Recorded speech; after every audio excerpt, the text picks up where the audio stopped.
Hey guys, Scarrow9 here, welcome back to my channel today, and I'm very excited for this video. In this one, we're going to be talking about why I think Scourge of the Past is one of the most important, if not the most important raid in Destiny history. And now this doesn't come down to like its importance in the lore or anything like that. I am looking at this in terms of the development of the mentalities and kind of how the raid team approaches making raids in Destiny and Destiny 2 and in the Destiny universe in general.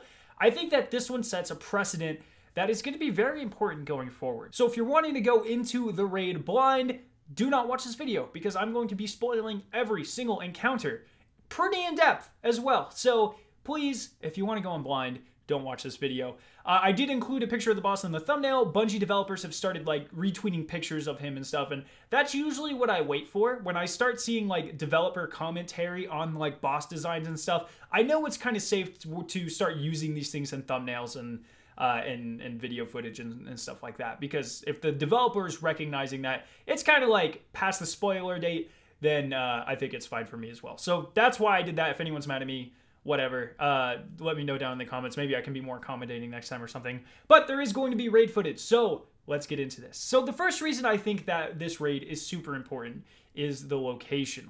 Now, I think that this is really interesting. A lot of raids have been in kind of reoccurring places or, in additional areas of places we've already visited. We have things like the Dreadnought with King's Fall, the Vault of Glass on Venus, obviously that's an extension of that planet, Crota's End with the moon, etc., etc. However, the last city is somewhere where not only have we not explored really yet, we've had a couple of missions that kind of like go around it and just a little bit.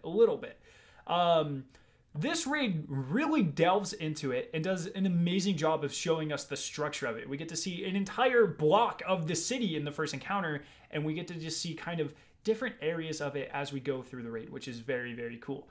In addition to that, it is kind of really important that they did the last city correctly, because this is somewhere where a lot of people have been kind of asking for it since the beginning of Destiny 1. It's been teased over and over again. Always when you're at the tower, you can look down and see what we're protecting. We can see the last city of humanity, and it's just really important that they did this correctly to kind of make it feel as, I don't want to say as grand, because it's not really supposed to feel grand, but as important as it really is. And I think they pulled that off fantastically in this raid. They've done an amazing job. Now, the second thing is that the loot to encounter ratio versus like times put in is amazing. We have 4 main encounters that drop loot if you do the optional encounter in the Sparrow section of the raid, which, once again, I'm going to kind of go on a tangent here. I love optional encounters. I think they are fantastic and a very important addition to raids, and I love that they added that in there. So, in addition to that optional encounter, or if you include it, we have 4 encounters with 4 powerful loot drops, or 3 powerful loot drops, and the optional encounter drops like at light loot. So that's three very important drops for about a 40-minute commitment. If you are average, I would say if you do everything on your first or second try, it's about a 40-minute raid. It's pretty fast. Compare that to something like Last Wish. I would say the Last Wish takes a little bit longer in comparison, and then in addition to kind of the longer travel time between encounters, you also have the entire deal at the end of the raid where you beat Riven and you don't get any loot, and then you have to do Queen's Walk in order to get your loot, but you don't get double loot. You just get like 1 encounter's worth of loot for 2 encounters. So like the Last Wish isn't balanced very well in terms of that. I feel like a lot of the other raids, like Spire of Stars, has about the same completion time for 3 powerful loot drops, 4 if you do that optional encounter as well, in the jump puzzle for that raid, that sort of thing. So I think they did a very good job with the loot to encounter ratio in terms of like time invested and that sort of thing. In addition to that, though, the armor is really awesome. I love the way it looks. I love the color scheme. I think it's an amazing set of armor on all 3 characters this time around. I love the idea of how they're doing raids now, where whenever you get weapons, which the weapons are really good as well, but whenever you get these weapons, you have a chance to get a God curated role where it's already masterworked and you have like the best perks possible on it.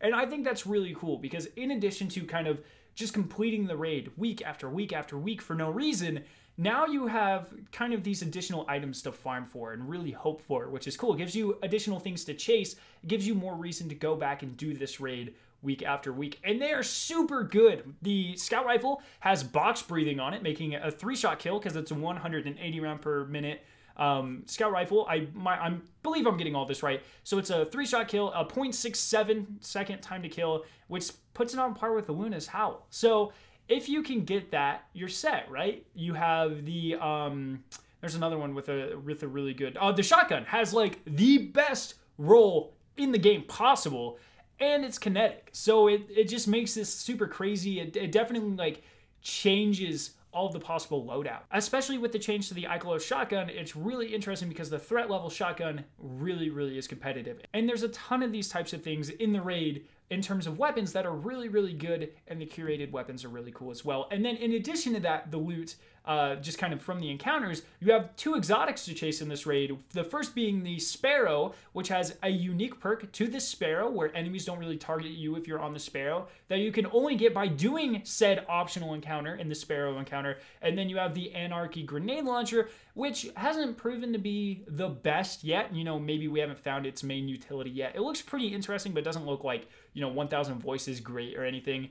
But it's still something to farm from the end boss, which is really cool. And the third and final and most important point that I really am going to spend a lot of time dissecting, because it seems like very impressive to me personally, is how unique and how intelligently and thoroughly thought out the encounters of this raid are. At first glance, it might just seem like any other raid, but there's a lot of mechanics that actually go forward and are implemented in terms of trying to stop exploits and things like that. It's very cool. So yeah, the first encounter, like I said, it kind of introduces us to the city. This one's called the Berserker Encounter, by the way. You go around, you get to have 1 map reader or 2 map readers, and you guide a bunch of people to get the batteries and put them into different locations around the map. Pretty standard. It's very kind of raidy. It's your standard thing. However, it's kind of innovative because there are hidden tanks in the encounter that you can use that change it completely, which is very cool. And then the addition of an entirely new enemy type for this encounter is very cool as well, as a lot of really interesting mechanics. And then they built in that you can use your Sparrow, and in fact, most of the time you kind of have to use your Sparrow because this area is so large. It is larger than Mercury. That is insane to think about. But it quite literally is, which is very impressive. It's a very fun encounter. And while it's not like the most fundamentally extravagant encounter of all time, it's very cool. I like it a lot. Now moving on to the second encounter, which is going to be the Sparrow Encounter.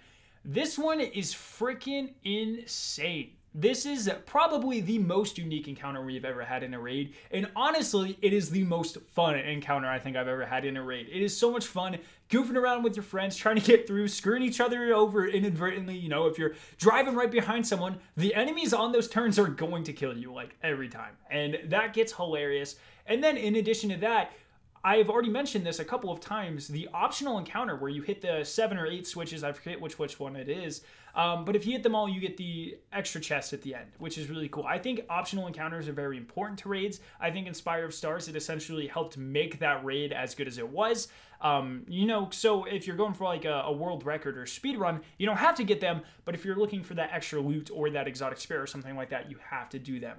I think that is amazing. I love that type of encounter, and it's done extremely well. Now, the third and fourth encounters are where we start to really get into what I want to talk about. The third encounter is insane. So, usually the third encounter in a raid, or the second to last encounter rather, is probably the most boring, because it's kind of just like a easier version of the final boss. They usually use the second to last encounter to introduce the mechanics that are going to be used to kill the final boss. And that usually gets extremely tedious. We can think about this in a lot of different ways. We can go all the way back to the Vault of Glass. You have the Gatekeeper encounter, where you go to Venus and Mars, or the past and future, whatever gates you call them, and you know, you kind of learn the mechanics of the Aegis Shield and of taking down enemies in these alternate timelines and things like that, and that correlates over to the Atheon fight. In addition to that, you have like the Daughters encounter in King's Fall, you have Axis Phase 1 in Wrath of the Machine, then you will have the Crystals encounter in Eater of Worlds,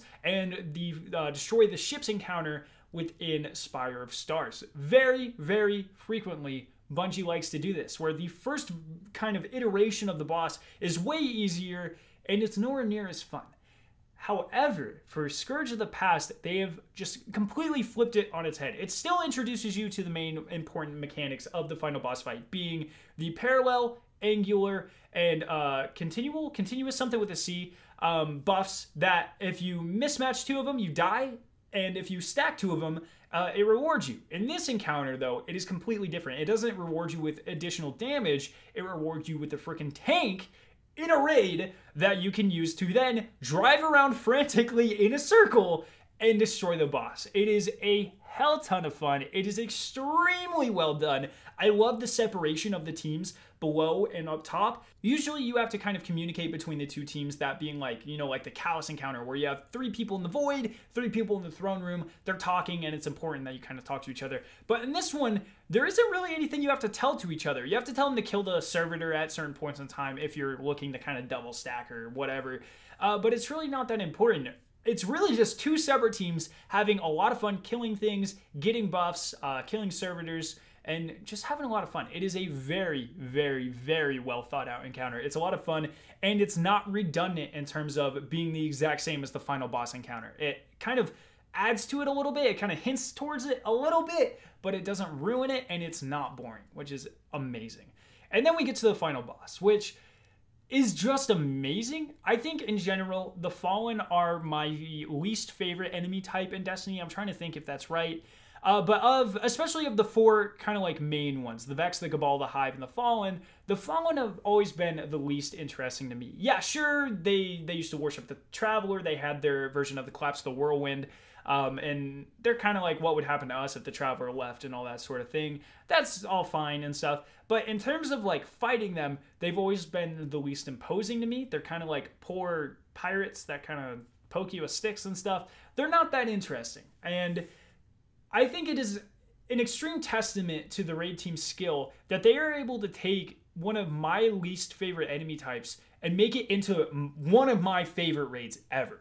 I mean, they did an extraordinary job making this final boss, making him something unique, making him just physically imposing, making the mechanics imposing as well. It is very well done. Then, in addition to that, the most intelligent thing I think the raid team has ever done, that I know of, and I don't want to overshadow anything they've ever done. They've done fantastic work in the past.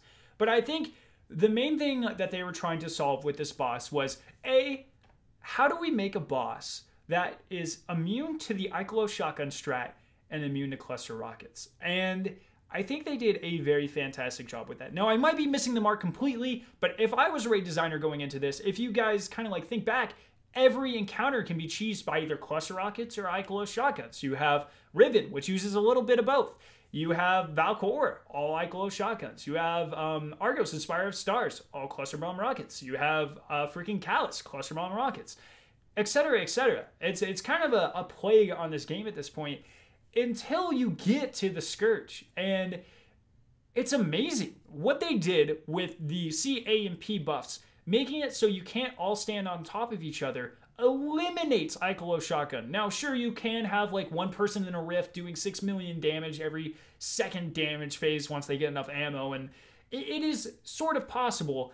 But the fact that they made you not only split into 3 groups of 2 and stand far away, but also gave the boss somewhere around 20 million health really helped this. The Icolo shotgun just isn't a viable strat.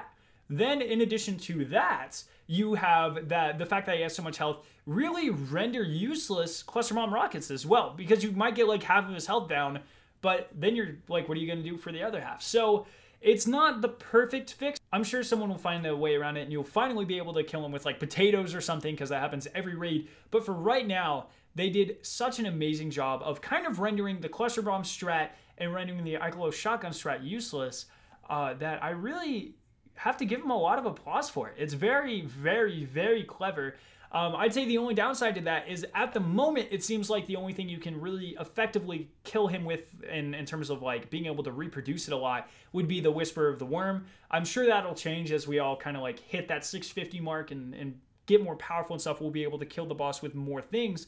But it's really interesting, the design and how the CAMP buffs really force you to interact with this final boss. It's very cool. And then the rest of the encounters, you know, it obviously takes cues from the first and third encounters, whereas you have to read a map and kill berserkers and carry the batteries and spawn tanks and stun them and that sort of thing. But all in all, the boss is super unique. He's super interesting. The mechanics are absolutely beautiful and like elegant in terms of like restricting the player from doing some of these cheesy mechanics and things like that. It's very, very well done in my opinion. And it's a combination of how amazing all of the mechanics of this raid are, the loot that you get, how good it is, and kind of like the endless possibilities, I guess. And then the location and how well they did the location and the enemy type of this raid.